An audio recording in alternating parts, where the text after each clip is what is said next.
too much, oh, too much, oh, too much, oh, excess love.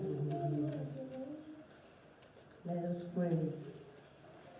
Heavenly Father, thank you for such kind of love. You never fail us, nor forsake us. Whether we are faithful to you or not, you never change. And we give thanks to you. We express our gratitude for such kind of love, and we pray that we can love the way you do. Please, teach us, guide us. As we leave this moment under your sight, may you take care of it. May you lead everything through your Holy Spirit. In Jesus' name we pray. Amen. Amen. Thank you very much. Would you all please stand?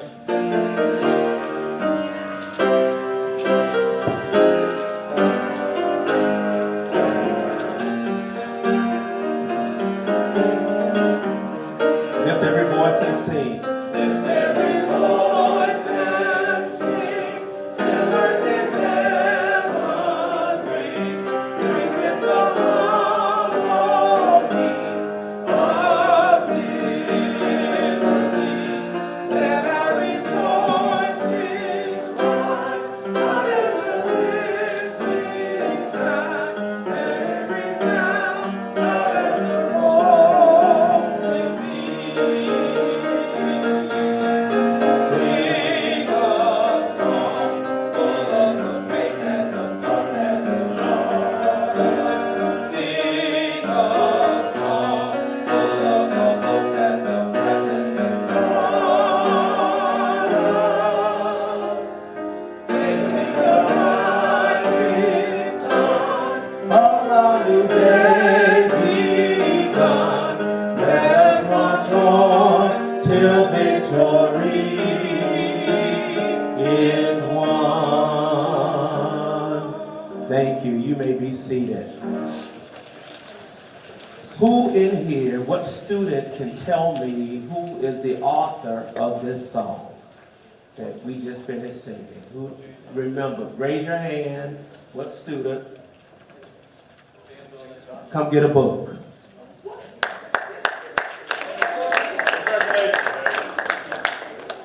Who can tell me where the song was written?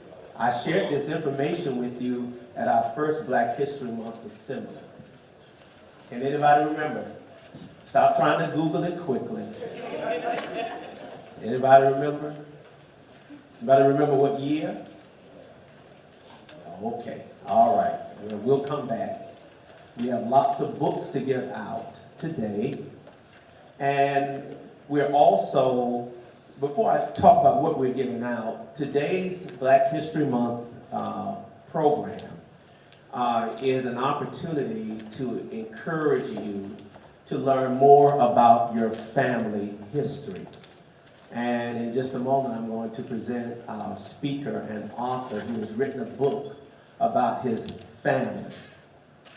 There is a great surge of interest in the world because of folks who desire to know more about their family. And there are a number of TV shows that are on that also support helping people to learn about their identity. Can anybody name, raise your hand, can anybody name one of the shows that is currently on now that talks about family history? Primarily, I'm addressing this to the students. Do any of you know the name of this show? It comes on every Tuesday on PBS. Raise your hand. Yes, Mr. President. Finding Your Roots. Come get a book. Can anybody tell me the name of the person that conducts the research and interviews these famous people? He's a professor. Yes, sir. Henry Gates. Dr. Henry Gates. Come get a book. Y'all give him a hand. It comes on at 8 o'clock every Tuesday on PBS. And each week he interviews famous people with whom he has done research for.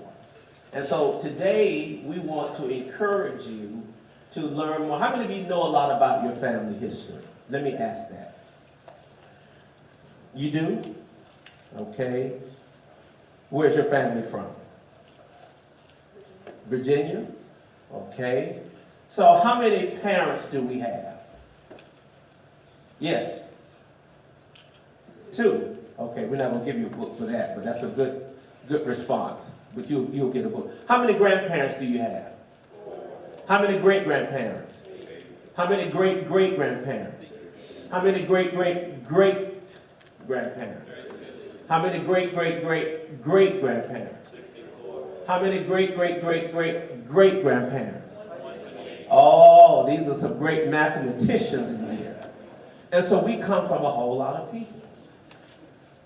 Now, over the last 5 years, Vaughn presented ancestry DNA kits and tests so that people want to learn more about the people, your ethnic group, various countries that you descend from can do so. We're the only university in the state of South Carolina that also offers free of charge ancestry DNA. That means that you can go to the library, sit down at the computer, pull up ancestry DNA and learn more about your family. Did you all know that? No. Okay. So you can go to the library, sit at the computer, put in the password, which we'll provide, or the link, and you can pull up census records and learn about your grandparents, great-grandparents, marriage records, World War II, World War I records. So all of those good records. So at the end of the day, we're going to do, after our wonderful speaker finishes his presentation, we're going to be giving out books. How many of you received the little red ticket? Okay, so hold on to that. But I'm excited also because 3 people today will get a DNA kit. And we're offering this. So that means that you'll be able to take the Ancestry DNA test, send it in, and learn more about your family. I'm very delighted to present our speaker for today. He has an extensive bio and record as an educator, as a consultant, community activist, currently consulting at Dillard University. He is very well sought out. He's an author of several great books. But we're glad that he is here today to present a book entitled Through Her Eyes, One Family's Journey from Enslavement to the Great Migration. Dr. Vaughn has done extensive research documenting his family, which he's going to tell us a little bit about. And then some of you will be able to get copies of his book. So we invite you to listen carefully as I may ask a few questions at the end in which we will give out books in the DNA kit. So put your hands together and let us welcome to board these Dr. Arthur Vaughn.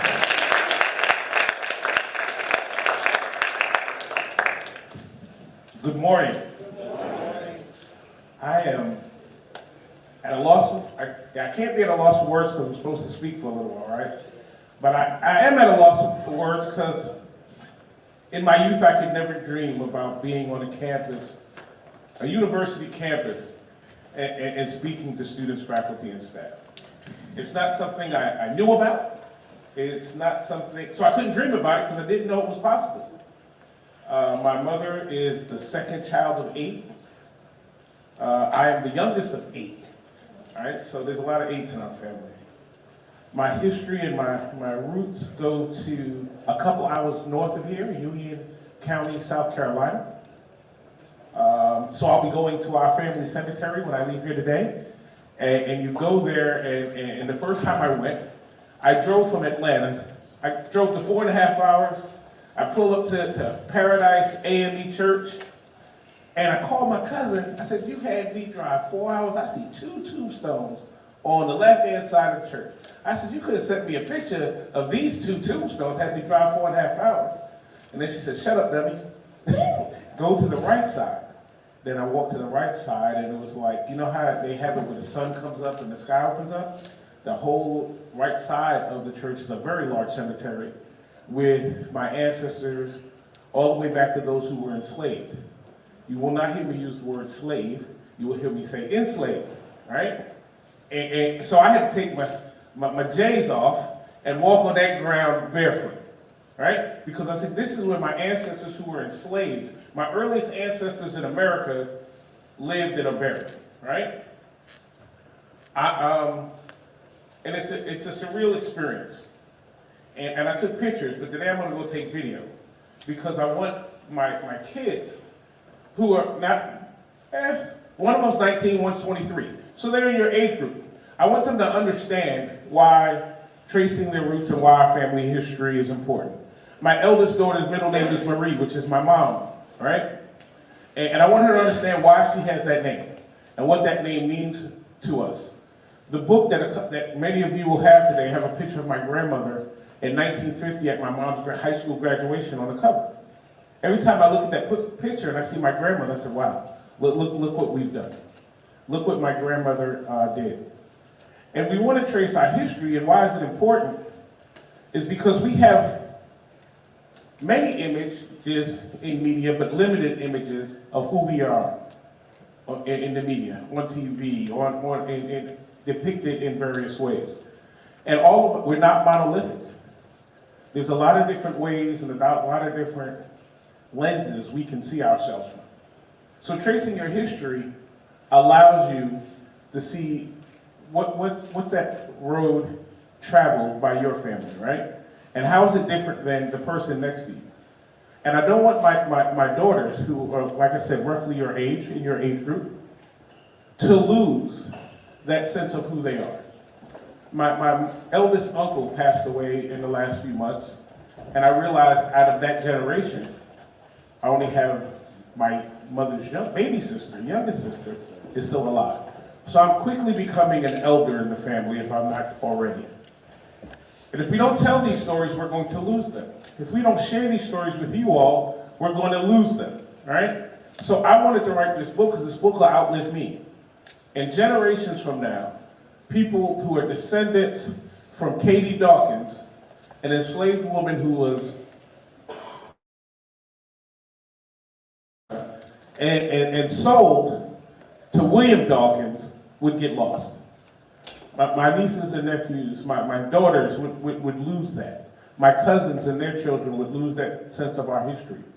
So I say that to say, this is why, one of the reasons why tracing your roots is important, because you don't want to lose that history.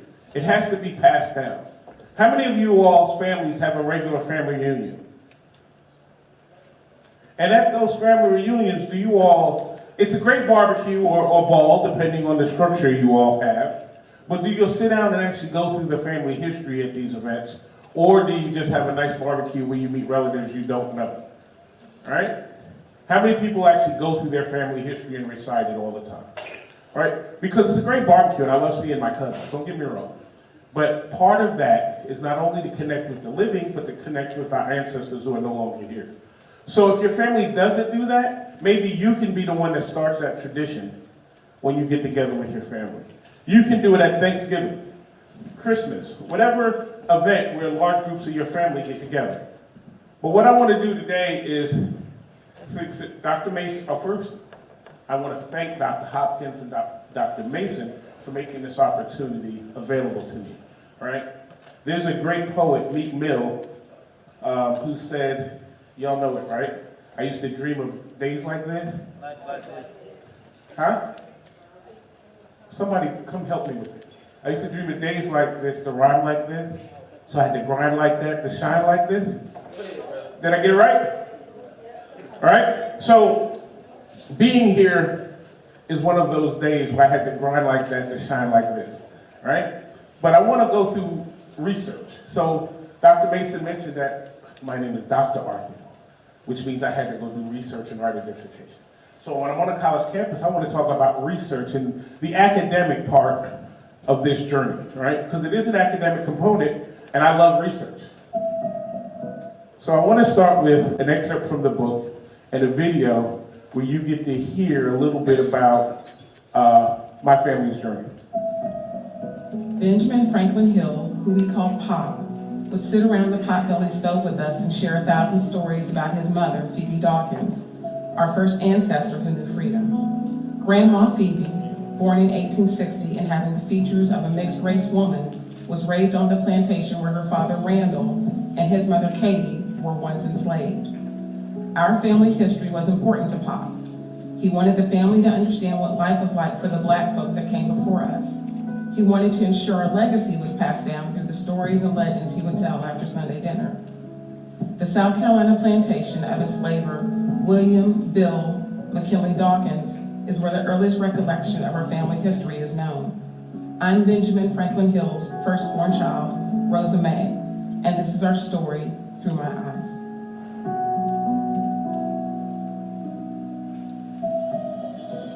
All right. So that excerpt from the book sets the stage for the entire conversation today.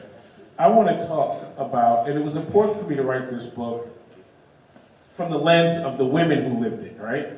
There's a lot of literature that talks from the male's perspective. So part of that research was to understand, because any man that tells you he understands women is misleading you. So part of my research was to talk to family members or female family members in particular, or women and girls who I knew, because when I was doing this research, it's making sure I understood and I wrote from a woman's perspective. But again, women aren't monolithic either. So there's a lot of different lenses of women see things from.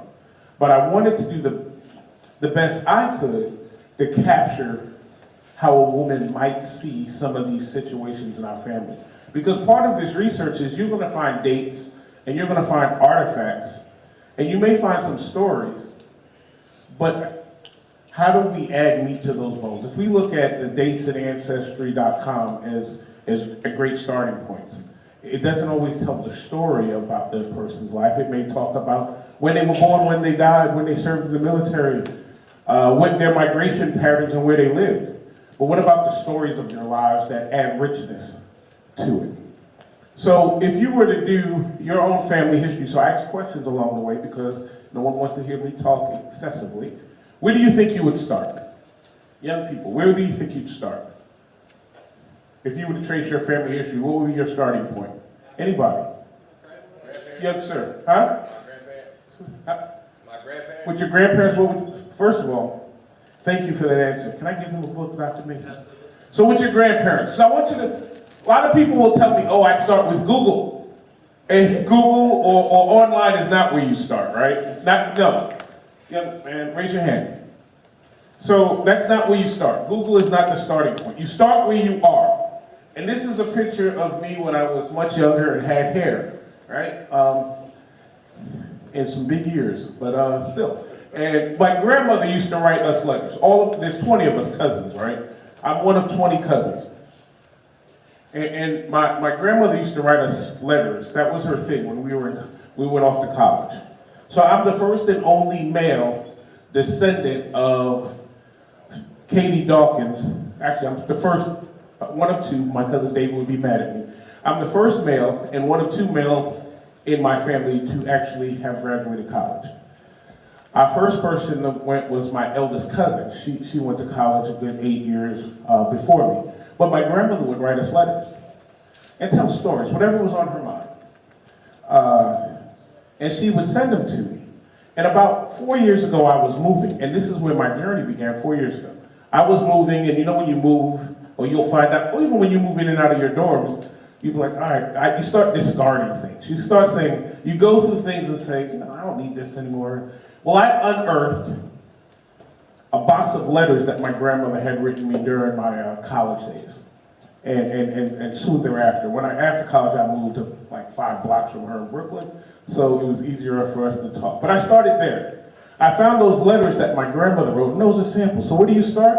You start from where you are.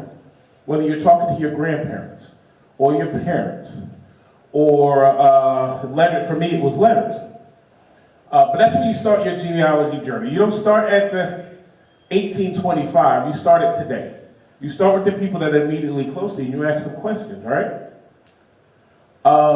So that's called oral tradition when you're talking to your grandparents, right? It's an oral tradition, and when they mention sitting around a potbelly stove and having these conversations, that's part of the oral tradition of passing stories about your family down over the years, right? Then funeral programs. I used to always wonder why my parents at every funeral, they get the program, and they needed that program. When they went to a funeral, they had to have a copy of that program. If it was none left, they were looking on the pew, somebody was gonna leave it and it was gonna get snatched. They wanted the funeral program. And I used to say, why do y'all want to collect all this stuff? But then I went back and looked. My dad had a big folder of funeral programs. You find stories and things that you're not gonna find in the census record in the funeral program. It's gonna tell you when they accepted Jesus Christ. It's like a format, I guess. You're gonna find when they accepted Jesus Christ as their Lord and Savior in the funeral program. But you're also gonna find out where they went to elementary school, and where they went to high school. And what did they do after high school? Did they go into the military? Did they go into a job? What did they do? You're gonna find a greater story of their life in that funeral program than you're gonna find in a lot of other places. So I started to understand why my parents always collected funeral programs. So now I collect it. Right? So you have that. Then census records. And census records, we're going to talk about that, but they're unique for African Americans. Because we need to understand, there's a couple of things I'm going to touch on. One of them was how to read a census record for us. Because when you get to a certain point, you have to remember we were considered in the South property. So you're no longer going to be in the census record as a member of the household, but you're going to be in a record of what the enslaver owned. But we're going to talk about when that happens and how you look at those things, right? But those are things, and then state archives. What are in the state archives? You're going to find, again, property records, information about individuals. So a lot of this is hands-on research. I have not talked about touching a computer yet, all right? And then homestead records. We had the Homestead Act of 1862. You can see data there as well. Public libraries. How many of you go to a library on a regular basis? Tell the truth. Yeah?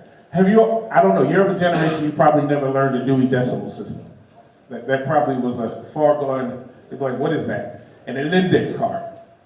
So when you go to a public library, you can look at that. And then probate records. Probate records are what you get when someone passes, and it talks about how their property and their things are distributed, all right? And in that book, you're gonna read about these 3 enslaved women who were gifted land through probate. So Bill Dawkins, he didn't have kids. And that's my Caucasian ancestor who sexually assaulted these 3 women, and that's where I come from, right? Because I don't say that they had a relationship because they were his property. So how can you consent when you're property, right? They didn't have a choice, but that's my lineage. He assaulted Katie, his property, and that's where Randall came from, and I'm a descendant of Randall. So in the book, I'm not going to glamorize some relationship between an enslaved woman and a white male who, in that time, would have owned her, right? So we're not going to glamorize it like it was some loving relationship and, oh, they got married. No, that's not what was going on. I don't get graphic, but I can make sure I tell the story accurately. But we want to look at, and then they had this thing called bastardly bonds, the earliest form of child support in America. So you had, if you were making babies, men, they wanted to make sure the state wasn't taking care of them, so you were going to pay this bond so the state could provide for your children. So sometimes when a white man would impregnate a black woman, he'd have to pay a bastardly bond because the state wasn't going to take care of these children. And this is after enslavement, right? But in that bastardly bond, you would see the father and the child, the connection between the two, right? And then it's the same thing with wardens of the poor. How did we, those are different kind, these are examples of different kind of property records. This is not an exhaustive list, but it's giving you points where you can start from, right? And then we have local history books. If you go, like, let's say 50 years from now when I'm no longer here, because I'm gonna be here for another 50. I'll be 55 next month. I'm going to be here for at least another 50, right? When I'm gone, it'll be a local history book. Or you have local history books now that may give you some insight when they talk about the people of that region, the people of that town, who grew up in Denmark. You often see I'd be shocked if Reverend Mason hadn't written one of these books. Whenever I go to a city I'm in, and I'm in Walgreens, I see a book about the African American, however they want to label it, the African Americans or the blacks of that community, right? And the covers look fairly the same, it's the same style, and they talk about the history of that community. So go to the community in which you're from and go into Walgreens and see if they have it. They may have some pictures of your family members that you didn't know about, right? And they may have pictures of people that are connected to your family. So those local history books are often a great source. Then I finally get to being online. After you've done all that exhaustive physical research, you've talked to your grandparents, your parents, if you're blessed to have great grandparents, right? You've talked to all these people. You've done this research of all this physical records, the funeral programs, all these other things. Then, and only then, do I get online and start with Ancestry.com or Family Search, or these other tools. That's my approach. I want to touch artifacts, I want to go to places, I want to visit things, and then after I've collected all of that, then I go online. And we want you to get multiple sources, right? Just like you do in your schoolwork. Because sometimes somebody will give you something and you'll learn that names aren't always consistent in our research. So if you can get multiple things to connect people, whether it's a physical document or something online. As an example, with my dad, I used to always wonder why everybody called him Albert when his name was Alfred, right? Because his family thought his mother intended to name him Albert, but somehow in the hospital, on the birth certificate, they put Alfred. So they always referred to him as Albert. So I've been looking at records and I see Albert Vaughn, Murfreesboro, Tennessee. And I was like, that story sounds like my dad, but his name is Alfred. But then when I talked to my grandfather, Clarence, he explained, yeah, your grandmother intended to name him Albert, so we always called him Albert, and that's why you're going to see things with Albert. Or there were times when people just messed up names. You tell somebody your name and they give you the name they wanted you, they'd make something up. So you have to find these connection points of commonality that gives you an increased assurance that the information you're looking at is correct. All right, so I talked about artifacts. There are a lot of artifacts you can find, and I'm just giving you a couple examples. The one in the middle is a funeral program in the dead center, right? The one above that is the pardon that the United States president gave to the enslaver, William Bill Dawkins, after the Civil War. He was pardoned. He was one of the more wealthier landowners in the state of South Carolina. And he was there when South Carolina made the decision to secede from the Union. And he helped fund the Confederate Army.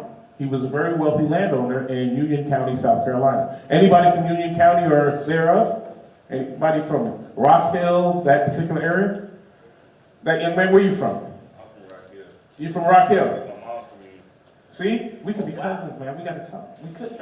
If you're from Rock Hill, right? So, and I love being here in South Carolina because this is where my story began, and I get to go be in that state, right? So he was pardoned, and then I went and found, and what was interesting, he owned 1,700 acres of land. Don't quote me on that, a lot of land. And I'm thinking at any point in history, to own over 1,000 acres of land, you were rich. Imagine if you owned over 1,000 acres of land today, how much it doesn't matter where you are, unless it's the desert. If you own over 1,000 acres of land anywhere in the United States, you're a very wealthy individual, even today. So even back then, he was a very wealthy individual, and I learned that through the records, right? And when I went to the site, I mentioned Paradise AME Church, I found the grave markers for my ancestors. Then I said, well, let me find, well, Bill is an ancestor. He was the enslaver that sexually assaulted these women and I descend from. Let me go find Bill's grave marker. It's clear 20-minute drive. on the property, he owned all the property at the Presbyterian church on the other side of town. And all of that was his land. And I'm thinking, I'm driving 20 minutes because they didn't bury our white brothers and sisters where they buried our black brothers and sisters. So I had to go to the Presbyterian church, and I found his grave marker, clear across town. The AME church is where we were buried. The Presbyterian church is where I found him, and he never was married, so there was no wife, but where I found his marker. Was able to go find that. Fast forward, on this left, bottom left, is my grandfather's record of when he worked at Bethlehem Steel in around World War II.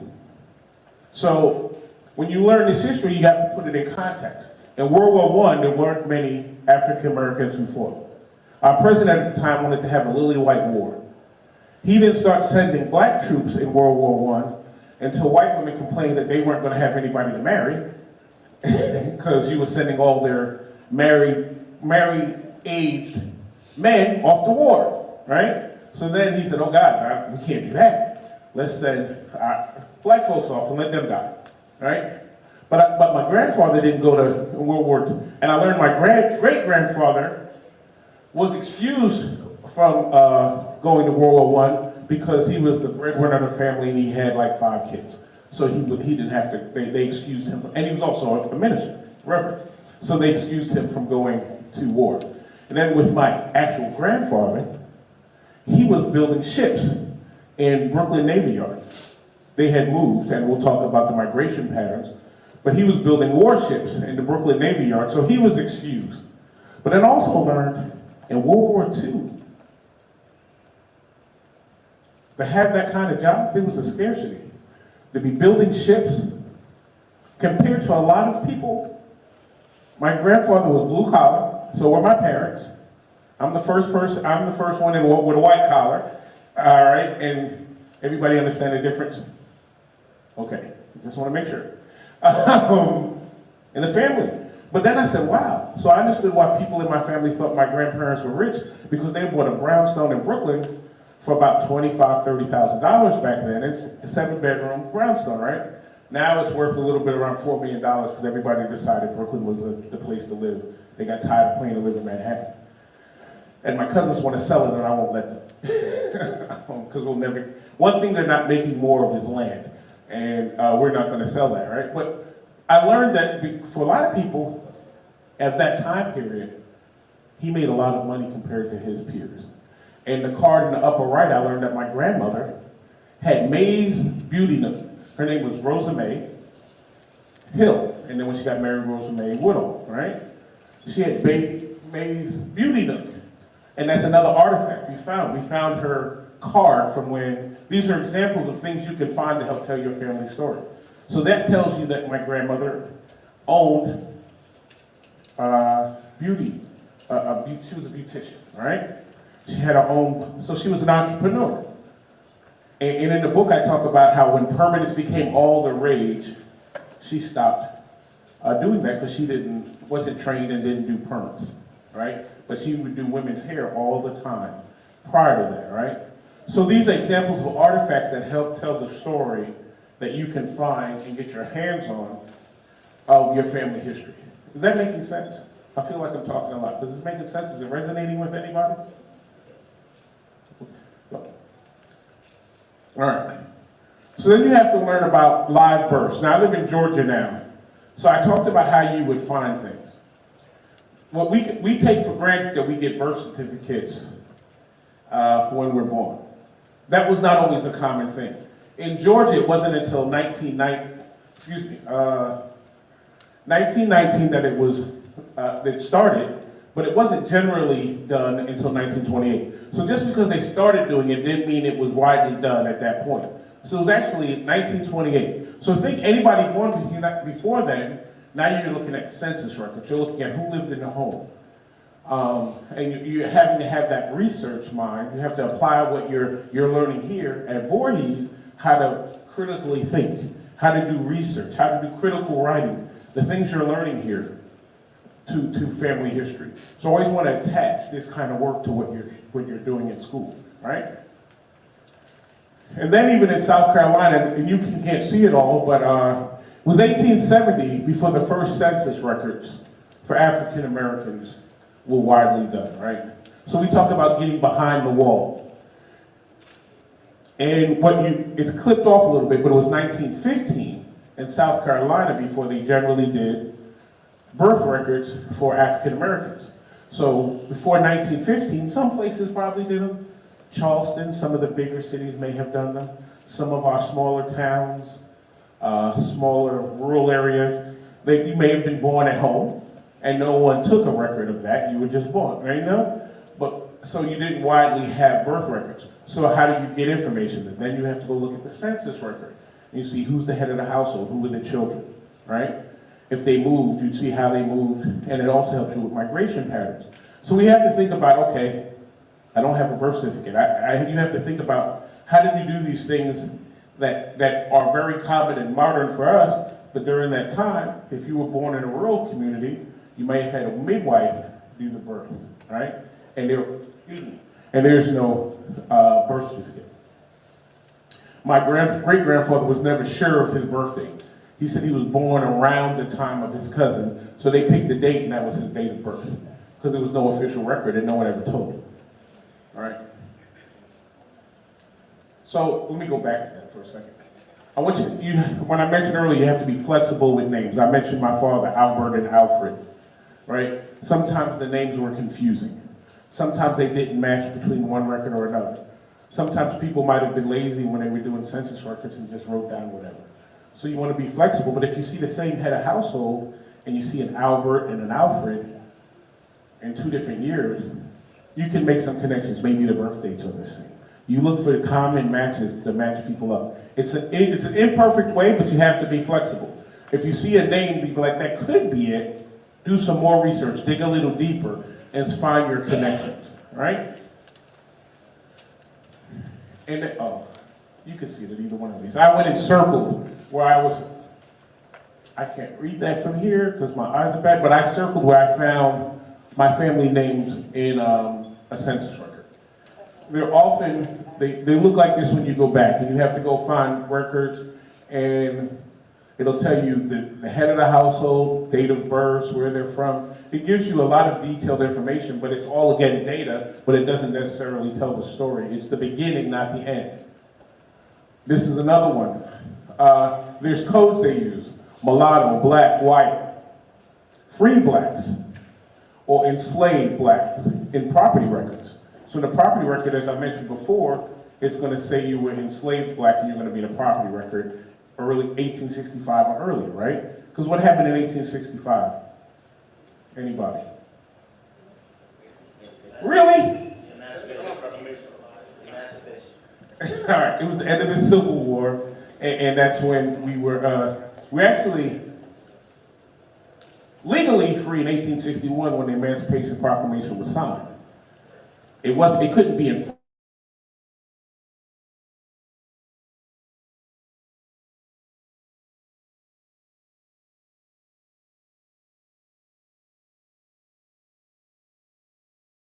Their own country.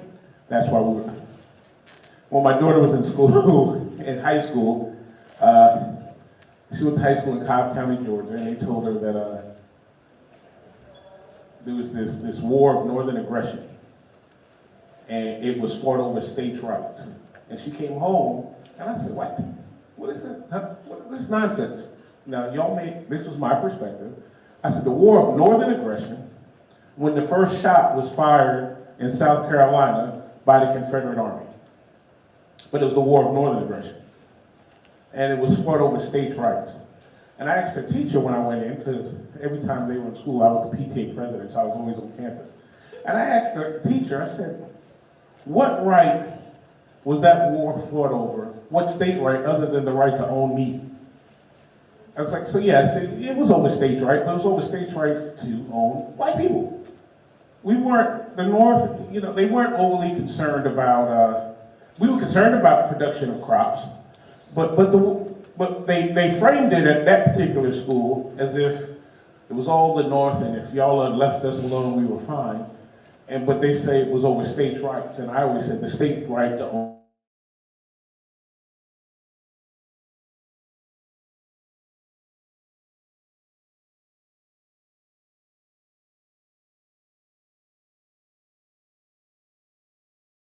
daughter? Let's see, she's 23 now. You got me doing math on that. Probably 2013, 2014. I'm thinking if she's 23 now, I'll take 10 years off. Yeah, 7th, 8th grade. And I was like, what? So, I don't have a problem with the states' rights, but I want them to dig deeper and say, okay, what states' rights? What particular states' rights were there? Not just broad. We didn't have a problem with the state right to set a speed limit. We didn't have a problem with the state's right to how you were going to tax property or sales tax. That wasn't the state right we were fighting about. It was, so tell the story, but let's put it in context of what state right. All right? So, but when you read these letters, and I'll go back. When you read these records, you need to understand what it means. And also learn that over time, terms that were once not considered offensive are considered offensive to certain populations now, right? So I'm in New Orleans doing work right now. The term mulatto at a point in time was not an offensive term. And if you're in New Orleans, you have a lot of people who would be considered mulatto. Does anybody know? And for some people, that's an offensive term. I don't mean to offend anybody, but I want to give you perspective. So if you see these records, you know what it means. What does mulatto mean? For a book. Raise your hand. Mixed race. That's what she's saying. Yes. So a mixed race individual. So when you heard the video, it said that my great-grandmother, and actually my grandmother, this is my great-grandmother there. She had features of a mixed-race woman. And when I see that picture, I see my daughter, I see my nieces, because they very much look like my great-grandmother. All right? But you're going to see that it's going to be an M, and what does that mean? Mulatto, mixed race. There's other terms, they go into detail, octoroon, quadroon. It just talks about the percentage. Yes, sir. Oh, okay, cool. All right. But you need to understand those terms, and that's my great-grandfather there. And then, when you want to get beyond the wall, I mentioned that. When you want to get beyond the wall of 1870, you have to look at property records more, right? Because when you get older, and I'm talking about research in the South, because that's where we are, you want to look at the property records. You want to see, and we spoke about that, where you're on. And the images there are the two gravestones, and the top one is a marker, because they didn't always give you a tombstone like you have on the bottom right with a name on it. At some point with African Americans, they bury you and just put a marker down to say that somebody's buried there. They didn't always put a name. It just said, here's a marker, somebody's buried here. In other words, don't bury somebody else there because somebody already there. But they don't always get a name.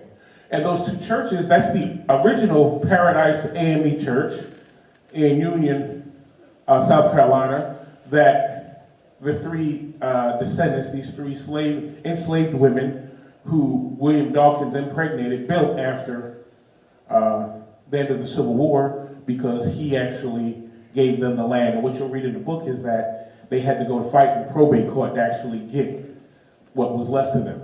And on the other picture of the newer church is the newer Paradise AME Church. Born on March 13, 1911, I am the great-granddaughter of Randall Dawkins, Rosa May Hill. I suffered through the Jim Crow South and the segregated North, and have lived through 2 world wars, the Korean War, and the Vietnam War. I was a young adult during the Depression years. I participated in the women's liberation movement, and during the 50s, 60s, and 70s, I participated in the civil rights movement. I witnessed women and blacks become full citizens when we were awarded the right to vote. I've been colored, Negro, black, and African American, and blessed to see the turn of a new century. What you just heard there is another excerpt from the book. And again, it's through the eyes of my grandmother, right? But if you heard, she said she was, colored, Negro, black, African American. How we chose to redefine ourselves over the decades and over the centuries, right? And that's some of the information you're going to need when you're doing this kind of research. So after I feel like I had exhausted what I could learn in America, I went back to 1825. And actually, the oldest ancestor that we were able to track in America was born in 1802, but then she was sold, as I mentioned earlier, resold when they brought them from Virginia to Charleston, and right? So I took the next step. I ordered an Ancestry DNA kit, and Reverend Mason mentioned that you're going to give out 3 today. So this was actually at his urging that I went and got an Ancestry DNA kit. Very easy. Let me see. I forget. I did African Ancestry and Ancestry. This is the one where I spit in the tube? What is it? All right. And then there's the African Ancestry. They do a swab of your cheek. Right? Very easy. Drink a good amount of water, whatever, and you're able to put your DNA into the tube. You put a label on it and you mail it. It takes about 6 to 8 weeks, right, roughly? And they provide you the information. And this is what mine told me. Nigeria, 37%. And you gotta remember, you have a lot of DNA. Remember, Reverend Mason went back on 32, 64, 128, right? How many different people are all within what you are. So this told about, this gave a sense of where I could be from, right? Nigeria, Cameroon, England, Ivory Coast, and Ghana. I'm actually going there in June with Reverend Mason, right? But, and South Africa next January, Senegal, and Benin. But it also, you see that England and Northwestern Europe, I was able to surmise, remember I mentioned a white ancestor who sexually assaulted and I'm a descendant from? I said, so it made sense to me for that England and Northern Europe because he was Irish Scot, right? So that's his family. Because all of us got, or most of us got a little white in us somewhere, right? But for me, I would say, hey, it made sense. Bill Dawkins was Irish and Scot, England and Northern Europe. It made sense, right? But we took the next step. Because I wanted to say, what is my connection to Africa? No, I've never been. It'll be my first time on the continent in June. But I wanted to have a greater connection to the African continent than I did just through family tracing. And for me, then I did African ancestry, which is the swab. And it's a little more limited. There are things that could give you broader perspectives. But it said that I was the Takar people living in Cameroon. And that's a picture of a gentleman from Cameroon on the thing, right? And it made sense again because many of the people from Cameroon were sold upriver to Sierra Leone that talked about the migration patterns, even in Africa, of how we moved around, right? And when you saw Ghana and Nigeria, people moved, right? And the one thing I want to share, because I'm about to close, is you also have to think of our migration patterns. I mentioned Union County, but I grew up in Brooklyn, and you're like, well, how'd that happen? Well, we had this thing I want you to look up if you don't know about it. Anybody know what the Great Migration is? Anybody? Yes. Anybody on this side of the room know what the Great Migration is? Not that I'm glad, I expect everybody over here. Any of our students know what the Great Migration is? I need y'all to do some research. It was a period of time after enslavement, between when millions of Africans, formerly enslaved, moved from the South to northern cities, whether that be Chicago in the Midwest, or Cleveland, or New York, or Philly. They moved from plantation. Well, the first thing we do after enslavement was start moving around because we wanted to find our families who were sold off, right? So you'll see that in your research. They wanted to go find their families. They wanted to go have a family reunion. They wanted to go find the people that were sold away from them, their children, their spouses, whomever that happened to be. But during the Great Migration, millions of us moved north. It was either because of how we were being treated, Jim Crow laws, abuse, hangings, lynchings, for some opportunity.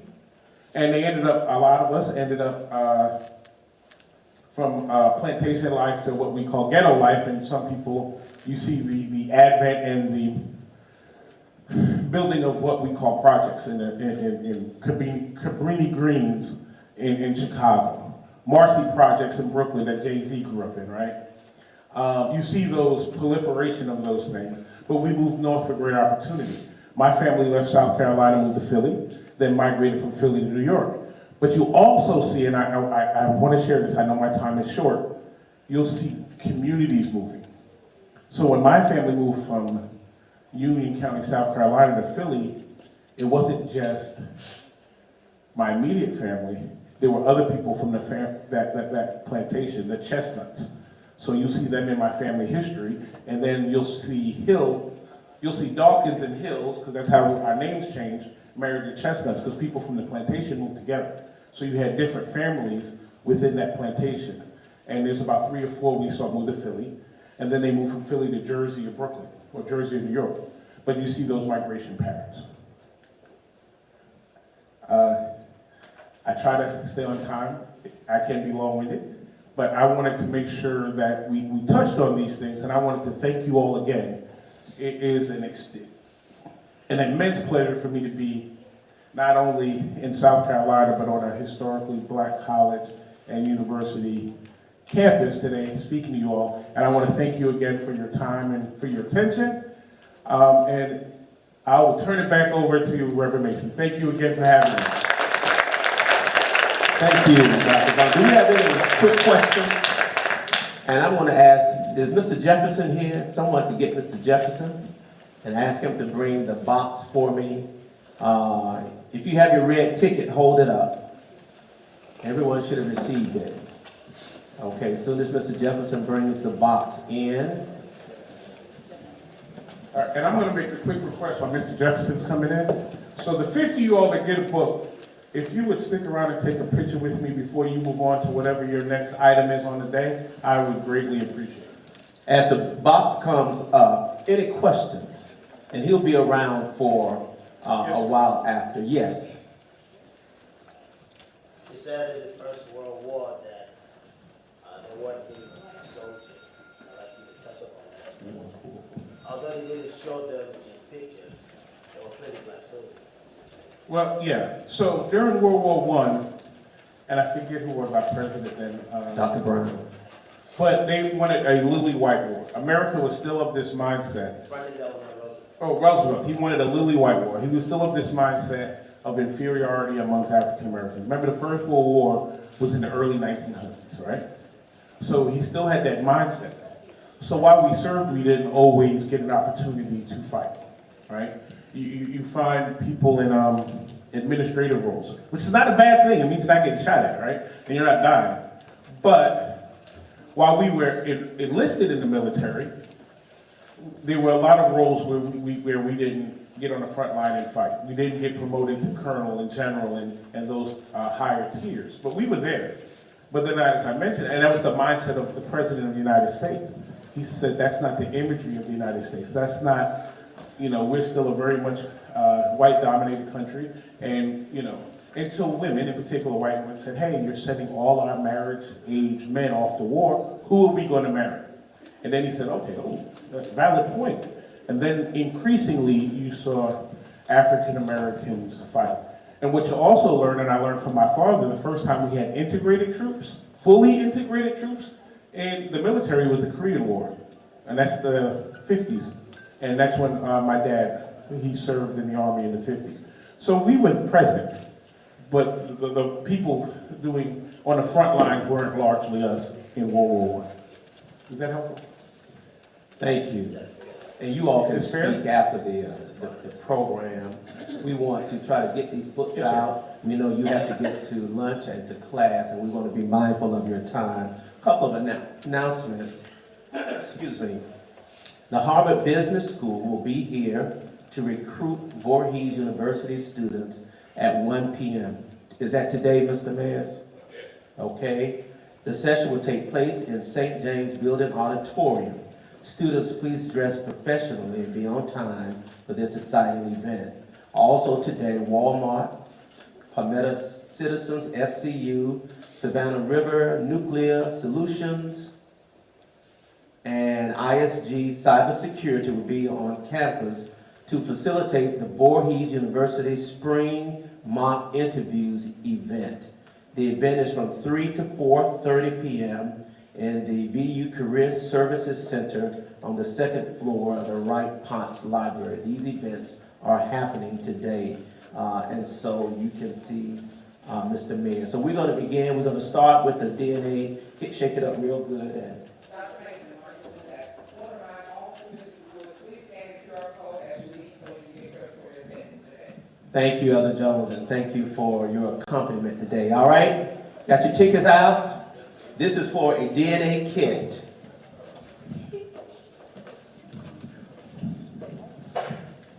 Find my Dollar Tree reader glasses. All right? I'm only reading the last three numbers. 454. 454. Does anyone have it? Okay, come on down. All right. Now we're going to give some books out. All right? 415. 415. Okay? 452. Okay, come on down. 409. 409.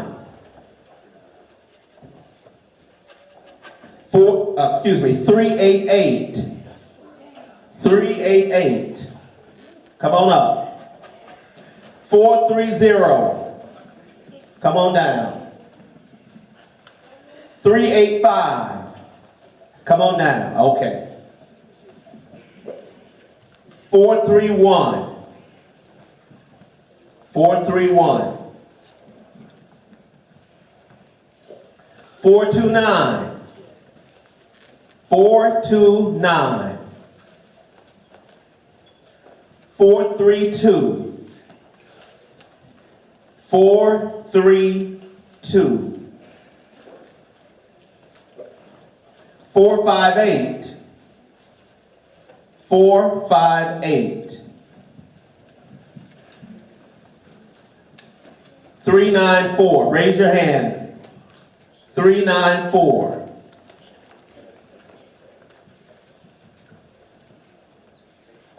436. DNA kit? You the first one? Okay. Stop by the library so I can give you some instruction on how to use it, okay? 436. Yeah, you got the book. Okay. 436. Okay. 410. All right, this one is for another DNA kit. 420. 420. Well, where are these folks? Okay. All right, for a DNA kit. 438. 438. For a DNA kit. 421. Very good. Come on down. Okay. Stop by the library and see me, okay? All right. For books, we're going to do it rapid fire. 440, 433, 411, 427. Come on down, stand up and meet him so he can see you. 427, 417, 461, 457,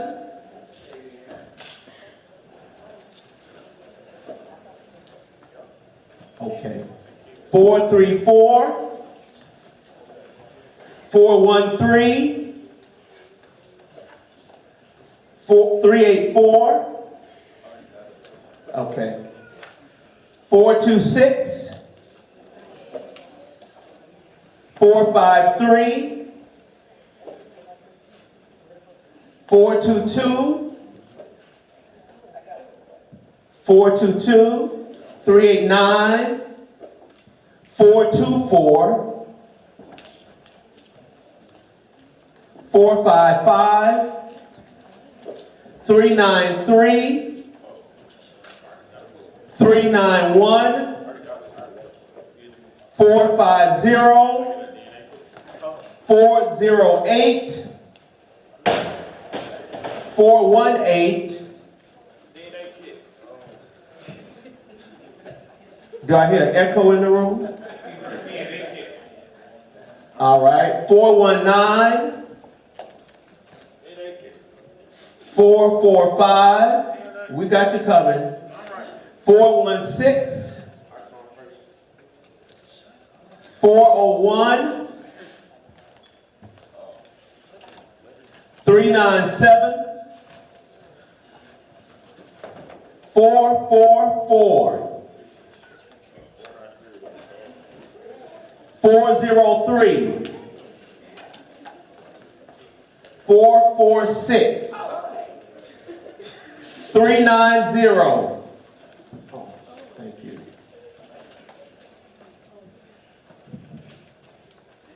424. 406. 383. 428. 414. 460. 425. 382. 439. 386. 400.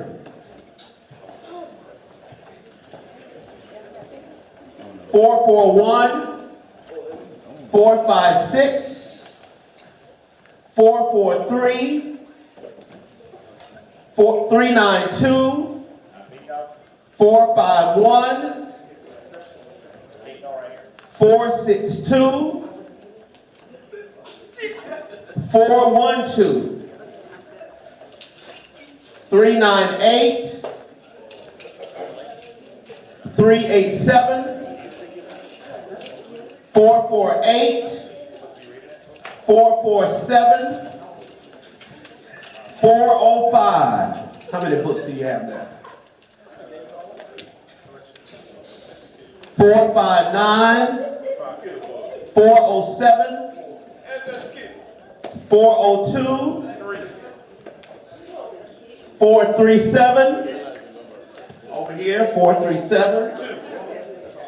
Okay, and then here, book. Okay, right over here. I got one more. Okay, so let's. All right, let's shake these up. One more book. Okay. 399. And then, now this is for the last DNA kit. Last DNA kit. Okay, and the last DNA kit goes to 396. Where are you? 396. Are you here? 396? Okay, stand up. Check his ticket. All you gotta do is check his ticket. 396. So I know it ain't him. He doesn't have it. Okay. What if you already got a book? 449. Yes, 449.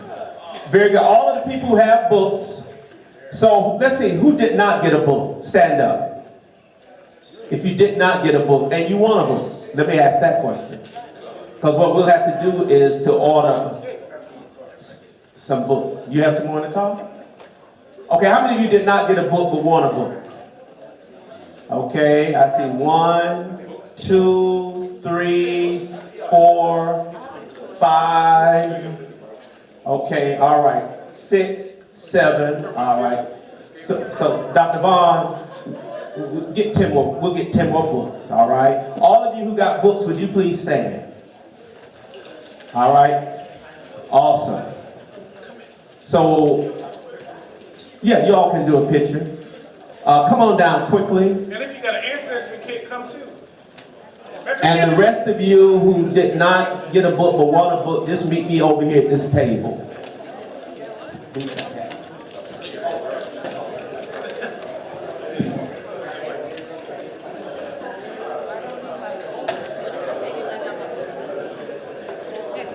Come on down.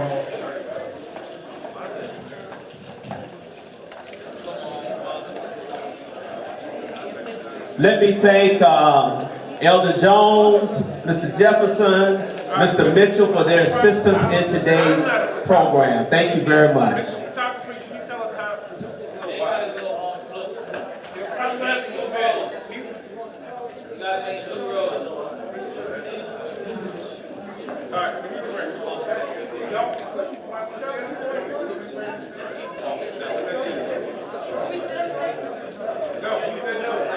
Y'all can go on the stage.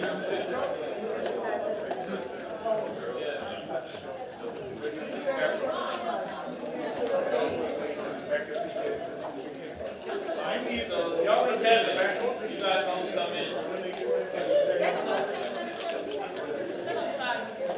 Alright. Tatiana. Okay, that person behind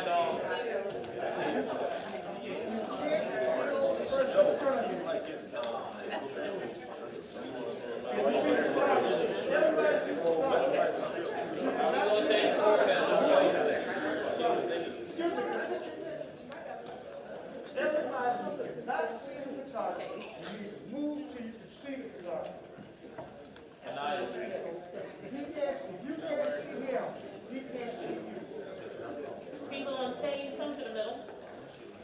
I tell you, you gotta go. Everyone on the front, Yeah. if you have your book, hold it in front of you, turn your book, show.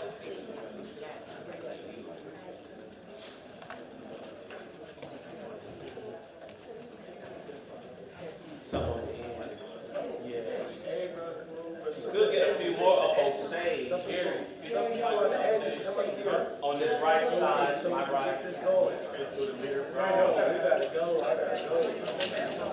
on stage, get a little bit closer.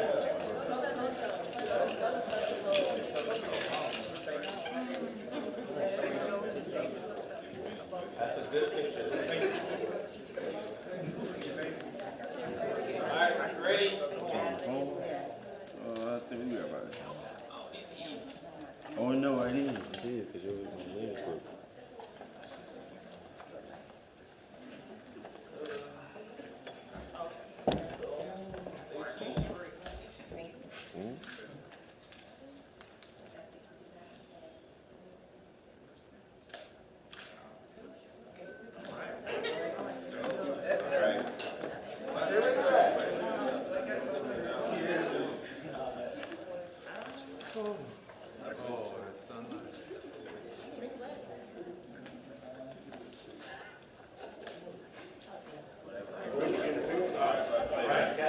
thank you all, and I'll be around for a little while if anybody has questions.